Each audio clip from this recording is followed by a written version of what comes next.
Hey there, y'all. I hope everyone had a fantastic holiday. It's Nuoance, and as requested by one of my viewers, today we'll be talking about a topic that is the butter to our bread, a deeper look at avatars in our wonderful world. Let's get started.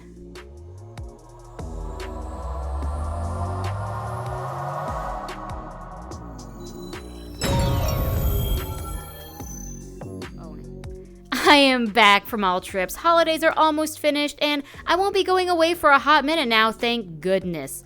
As much as I like vacation, I like making this kind of content for all of you more. Mostly. Holiday Matsuri was a fantastic time, so it kind of breaks even. Cosplay is such an expensive hobby. The one costume I made cost me $80 in fabric alone, and that was on sale and with less fabric than I needed to work on it. It's so hard getting into new hobbies because you drop a large sum of cash on it only to risk the chance of either losing interest or destroying your work. Harmless transitions aside, having VRChat as a pastime turned hobby can be both a free experience and the most expensive thing you'll get into. Ignoring the obvious larger purchases of headsets and accessories, some people have this insatiable urge to create with very little experience behind the process of 3D modeling. I've seen it less with every year, but back in 2019, I remember many people in the community having a bit of backlash at the thought of someone buying a pre-made model. Even today, the booth bot stigmas can be found now and then. If you're newer to the game, or perhaps just don't know what Booth is, it's a website that creators can sell their products, and many creators sell avatars made for VRChat. Booth models have a very specific style that people can recognize pretty quickly, and though personal experience are given a bad rep for being unoptimized. Since, well, the creators usually create the avatar base, then the clothes, and keep it all separate so they make more outfits and hairstyles, you can switch them out in Unity without much of a fuss. This is a problem because the more meshes a model has, the more load time it takes for other players. When you're in a world with only one, it's not super noticeable, but most of this game is about going out there and making friends, so you may find yourself in a world with a lot of people. I cover this more in one of my TikToks, specifically about dynamic bones. Which excitement abounds, we're getting rid of very soon for VRChat's own personal system that is supposedly much easier. I wonder if that means Quest users will get a chance to see movement. Only time will tell. This video explains that the person with an avatar that isn't optimized is fine, but as more people who don't care about the ease of load in dynamic bones and colliders, it adds up to a laggy time. And you know what happens after that? Everyone's avatars are being hidden. So now the whole point is void since you can't even show anyone the cool stuff you've got on your avatar. I actually keep my safety settings maxed up at all times and will only show someone's avatar once I've started to trust them. The pains of being a creator. That's getting slightly off topic, but it's important to bring up since booth models do have a problem with making their avatars with multiple meshes to add and change looks, and it can add up. Sure, it makes things easier for the one wearing the avatar, but if you have to also take the other players into consideration in the long run. I remember before I fully understood how models worked, I didn't get why some of my friends would just dump on anyone on a booth model and hide their avatar automatically. The ones I bought were super optimized. It was when I started to learn how many creators who post on Booth use this technique I started to understand. And I mean honestly, no hate towards creators that do this. As stated, it is an easy way for someone who may have zero model experience to change out their looks of their favorite avatar base. Plus, let's not forget that these models are quality. The people who made them know what they're doing and have a very specific style attached. But that's mostly old news. As I said, the years go on, people are getting less and less negative towards the idea of buying a booth model, or just buying models in general. As VRChat grows, the society inside these virtual walls do as well, and thus people want a chance to have their own look. The virtual market gives players a great opportunity to either find new avatars or bases that they love to use, or outfits and accessories to diversify your look. It has become more normalized to put money into the game, with Patreons for shaders, avatars, worlds, VIP access to certain areas, which, just a little preview, I am making my own Patreon public starting January 1st. It's open right now, but I won't be posting links to it until next week because of all the benefits will start then. If you buy this a week before, you will be charged for December and then January.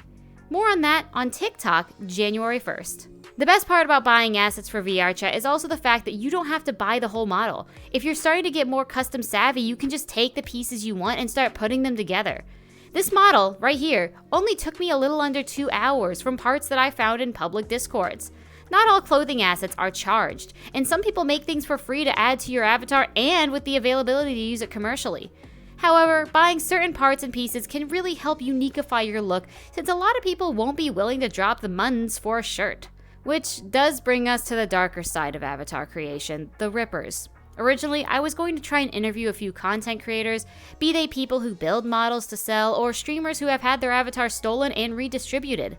However, after a few messages, it was clear many creators are nervous to talk about said message for a few reasons.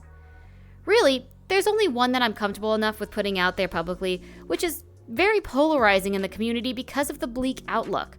Bluntly said, rippers will always be there to steal your content, and you have to remember that's sadly part of what happens when you create. There are discords dedicated to stealing avatars and people's works, with the only rule to my knowledge is that you must also contribute and showcase things you've taken as well. As a creator in any aspect, people are going to sadly steal your stuff, and that's why I made it public that once my public model is out, I won't be putting it inside VRChat, period. It will be only for outside personal use with the proper licensing so people can't steal my design.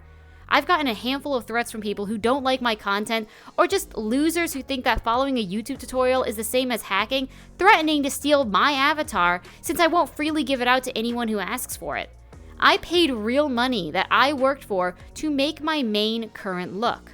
I have TikTok explaining in detail why my model is not public because this is my lore and my character, and I purposely keep information about her private until everything is ready, strictly because people are kind of garbage and will try to claim her as their own.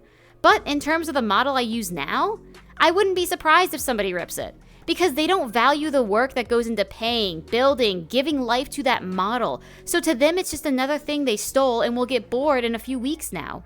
I'm going off script for a minute to bring up drinking night.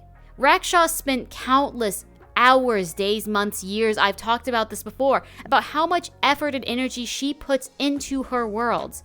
And people will actively just go on stream and record themselves stealing said world, taking screenshots and rebuilding what she made as their own. It's sadly just part of how it is in VRChat because people don't realize how much of the work needs to be done to get the base layout, to get the base look. The reason things look good is not because it happened immediately, it's because they took the time to make it look good.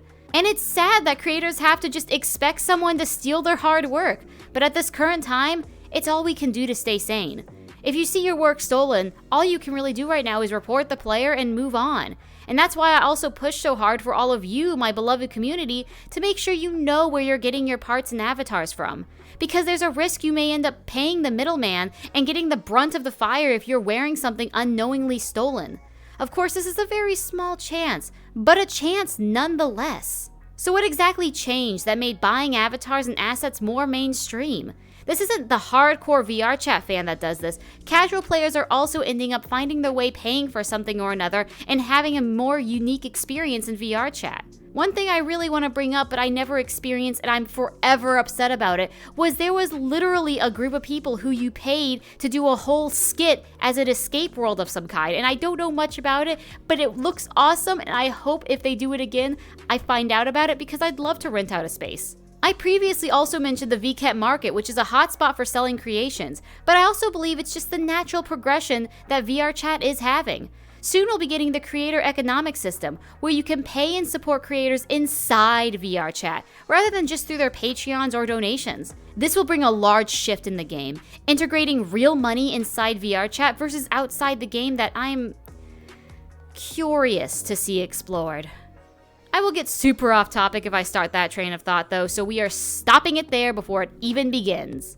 But even before that, look at many of the mainstream worlds going around. Drinking Night, all of Jar's worlds, Just Be Club, they all have this wall to thank their Patreons, and some even come with a whitelist of benefits like a private room, promotion, etc. It's now second nature to expect creators to have some sort of extra benefit for those who are willing and wanting to support them monetarily, which is super cool in my opinion. The same goes for avatar creators, using people like Panda, Hobbert, and I feel stupid because I know there's a lot of creators that I follow, but my brain is going burr, and none of them have been popping up for like the past 10 minutes while writing the script. The point is becoming normalized to spend money inside of VR, though it isn't incentivized, which at this moment I'm very happy about. Once again, this outfit I'm wearing was entirely free to put together, since I already had the body base, and for most avatar bases, you get the free updates and upgrades after the one-time purchase. It's an investment in the way to buy your base to then use in the future for all your other avatar projects, personal or commercial. I'll be honest, this video really didn't have a direction I wanted to take because I just wanted to talk about my points and opinions on buying avatars and assets within the game, since I've seen firsthand the changes that have come in expectantly. I knew as soon as I saw the whitelist and Patreon tiers in Jar's Murder 4 world that VRChat was making a huge change, and honestly right now, I don't know if that change is going to be fully positive or take a dive into the deep end. Currently, it's looking extremely bright, and as long as we stay there, I am super excited to what the future may bring, in avatars, worlds, and the game itself. Thank you all once again for showing up today, and a Happy New Year once again! Remember to drink your water, eat your broccoli, and have a fantastic day! I will see you all in the next video.